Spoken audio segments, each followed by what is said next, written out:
వృషభ రాశి వాళ్ళకి సొంత గృహయోగం ఏ గ్రహాల కలయిక వలన ఎప్పుడు జరగడానికి ఆస్కారం ఉంది, ఇలాంటి విషయాన్ని వీడియోలో చూద్దాం. వృషభ రాశి అనగానే శుక్రాధిపత్యం ఉంటుంది. చక్కటి భోగ వస్తువులు, సౌకర్యాలు, స్థిరాస్తులపైన ఆసక్తి ఇలాంటివన్నీ కూడా ఉంటాయి వృషభ రాశి వాళ్ళకి. సొంత ఇల్లు అనేది వృషభ రాశి వాళ్ళకి జీవితంలో ప్రతిష్ట, చక్కటి భద్రత, కుటుంబ ఆనందానికి సంకేతం అన్నమాట. మరి గృహయోగం అనేది కేవలం డబ్బు కానీ కృషి వల్ల మాత్రమే రాదు. అక్కడ గ్రహస్థితి, దశ, గోచారం ఇవన్నీ కూడా కలిసి రావాలి. అలాంటప్పుడే చక్కటి గృహయోగం ఏర్పడడానికి అవకాశం ఉంటుంది. అయితే జ్యోతిష్ శాస్త్ర రీత్యా గృహయోగం అనేది ఏ ఏ గ్రహాల కలయిక వల్ల జరగవచ్చు.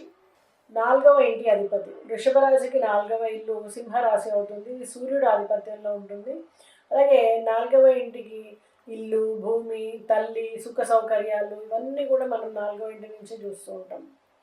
అయితే ముఖ్యమైనటువంటి విషయాలు ఏంటి అంటే, ఇక్కడ శుక్రుడు లగ్నాధిపతి, 4వ ఇంటి అధిపతి సూర్యుడు, 11వ ఇంటి అధిపతి లాభస్థానానికి అధిపతి గురువు, అలాగే 2వ ఇంటి అధిపతి ధనస్థానానికి అధిపతి బుధుడు.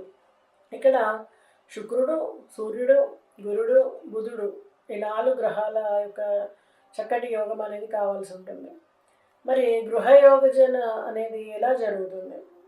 4వ ఇంటి అధిపతి శుభస్థానంలో ఉన్న, శుక్రగ్రహ దృష్టిలో ఉన్న, అలాగే గురుగ్రహ దృష్టి 4వ ఇంటి పైన ఉన్న, 4వ అధిపతి పైన పడ్డా, అలాగే లగ్నాధిపతి కానీ 4వ ఇంటి అధిపతి కానీ చక్కటి శుభయోగాన్ని ఇస్తుంది.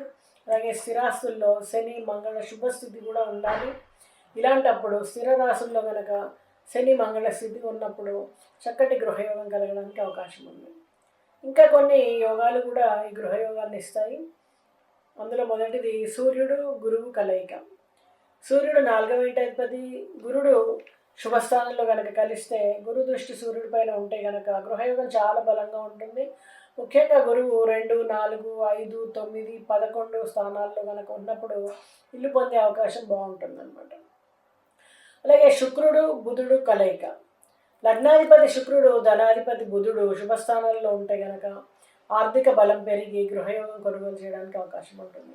ఉదాహరణకి శుక్రుడు తులలో ఉండి బుధుడు కన్యలో ఉన్నాడు అనుకోండి, ఇప్పుడు చక్కటి గృహయోగం ఉంటుందని చెప్పచ్చు. అలాగే శని స్థిర రాసుల్లో వృషభ, సింహ, వృశ్చిక, కుంభ ఇలాంటి రాసుల్లో ఉండి 4వ ఇంటి పైన కనుక దృష్టి సారిస్తే స్థిరమైనటువంటి ఇల్లు లభిస్తుంది.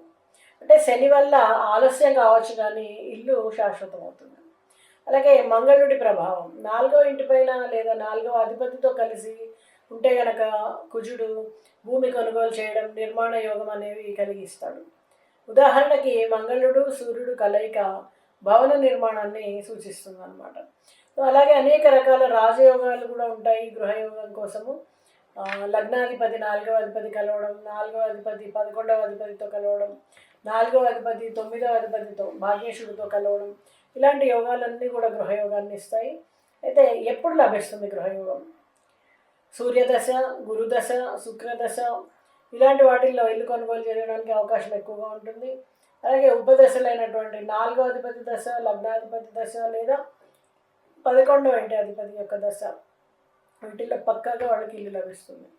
గురువు 4వ ఇంటిలో గోచారము, వృషభ రాశి వారికి సింహరాశిలో గురు గోచారం ఉన్నప్పుడు, అలాగే శని 4వ కానీ 11వ కానీ ఇంటిపైన గోచారం ఉన్నప్పుడు, అలాగే 4వ ఇంటిపైన రాహు ఉన్నప్పుడు భూమి యొక్క కొనుగోలు అవకాశాలు ఉంటాయి. కానీ కొన్ని లిటిగేషన్స్ ఇవ్వడానికి ఆస్కారం ఉంటుంది. కాబట్టి కొంచెం జాగ్రత్త పాటించాలి, అన్ని తెలుసుకుని ముందుకు వెళ్ళాల్సి ఉంటుంది.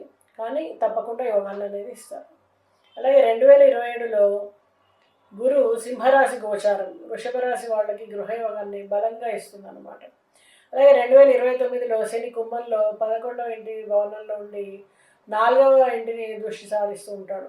ఈ సమయంలో కూడా మంచి గృహం కలగడానికి యోగం ఏర్పడుతూ ఉంటుంది.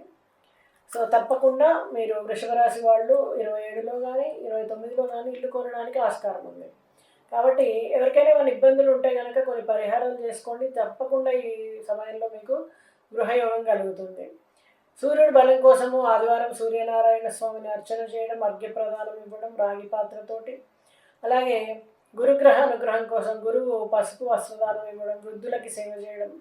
అలాగే శుక్రశాంతి కోసము శుక్రవారం దుర్గాదేవి పూజ, తెలుపు రంగు పూలను సమర్పించడం, అలాగే కుజుడి కోసము సుబ్రహ్మణ్య స్వామి అర్చన, కుజ స్తోత్ర పఠనం చేయడము, అలాగే ఇల్లు కొనుగోలు ముందు వాస్తు హోమం, సుదర్శన హోమం లాంటివి చేయించుకోవడం. వీటి ద్వారా మీకు చక్కటి గృహయోగం కలుగుతుంది. స్థిరాస్తులు, సౌకర్యాలు అన్నీ కూడా కలుగుతాయి. గృహము సహకరించకపోయినా కూడా మీకు ఇక్కడ కృషి, ఆర్థిక, అలాగే ఇతర గ్రహాల కలయిక, మీరు పాటించినటువంటి పరిహారాల వలన కూడా మీకు చక్కటి గృహయోగం కలగడానికి ఆస్కారం ఉంది. నమస్తే.